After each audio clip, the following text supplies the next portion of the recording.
So I'm gonna film a quick video here. Hopefully it'll be quick.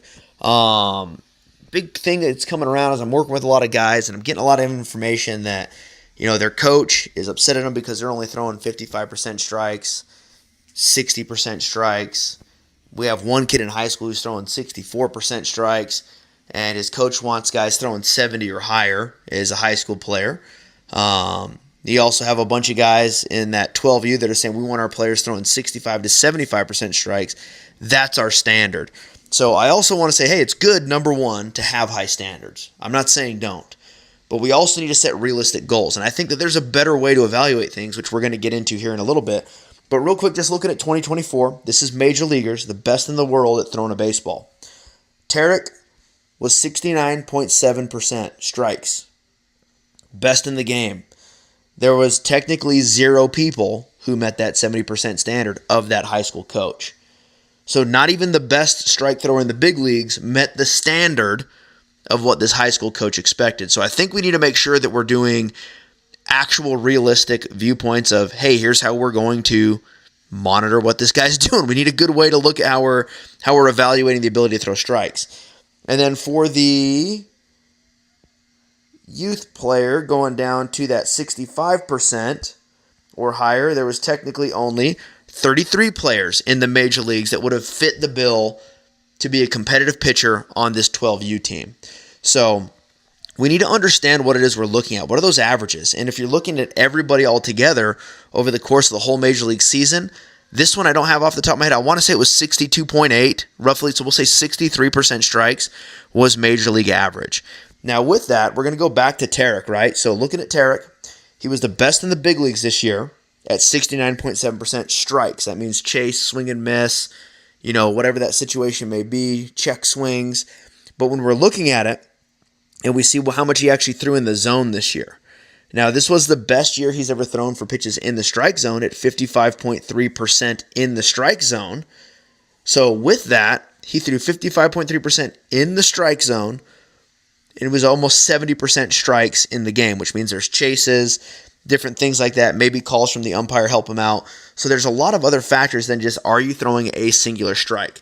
But this is the best strike throw in the big leagues was 55%, and he was above the MLB average of 48.7%, which you'll see there at the bottom. Again, this information here is taken from Baseball Savant, great website.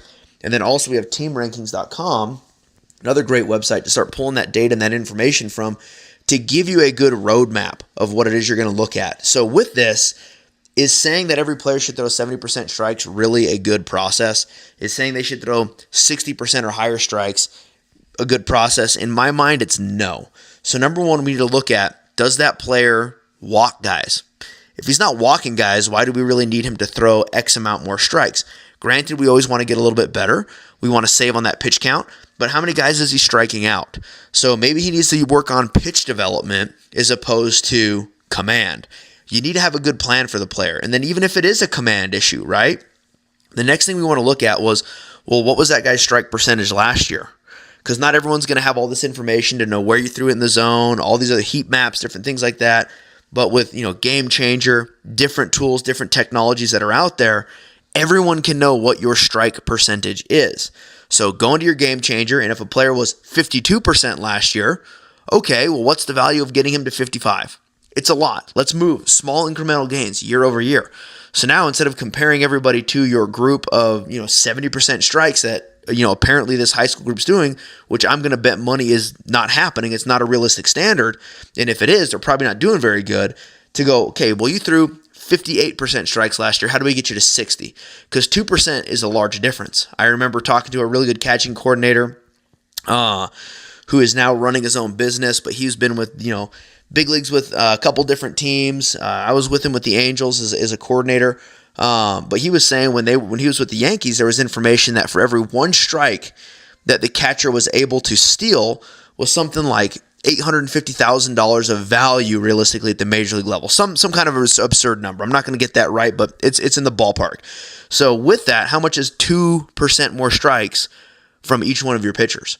1% more strikes. So instead of setting an unrealistic example of 70% that everyone needs to throw, how do we get each player 1%, 2%, 1.3% better from where they were the year prior, because now we're setting continual PRs. Now we're getting better. We're not putting the cart ahead of the horse, because if we're only focused on throwing 70% strikes, well, are we throwing a good 70% strikes? Or now all of a sudden are we, throwing flat fastballs at 72% of the time in the zone and giving up more hard hit contact, which is extremely important, because if we're looking at this, now we're looking at hard hit percentage, right? So hard hit percentage, he was still, he's at 84% hard hit in 2024, but he threw the most strikes. So is that necessarily a good or bad thing? And again, this is based on his percentile ranking. So I read that wrong. That's my fault. So he was actually very good. 84. He was in the 84th percentile for hard hit percent. So for him, throwing good pitches in the zone, again, I misspoke, my mistake. Throwing good pitches in the zone there helped him out. So what is it that we're able to look at on those? And again, for him specifically, if we're looking at this, let me go find this here. I know there's going to be a pitch percentile. He ranks extremely well on like everything, right? So for him, getting that ball in the zone more frequently, but again, we're going to look at his pitch characteristics here on that 2024 movement profile. This is very good. Everything is playing above the major league average. Everything looks good. And again, we can do a whole video breakdown on pitch characteristics, different things like that. But right now, we're going to give a 30,000-foot overview just to give everyone a conversation piece on strike percentage. What's realistic? What's going to help you? How can you get better? And then more importantly, how can you use it for yourself? So just because you can throw a pitch for a strike, is it always the best thing to do? So kind of start digging through those ideas in your head and start looking at how you as an individual can improve by 1%, 2% year over year, because that's that compounding effect to where now you're way better 10 years from now, 5 years from now, 2 years from now, as opposed to trying to hit an unrealistic standard and making yourself and your pitch shapes worse. Because again, movement profile, as we're seeing here, extremely important. We continually want to improve that while slightly improving or maintaining our strikes. That's how we're going to be a pretty good pitcher overall.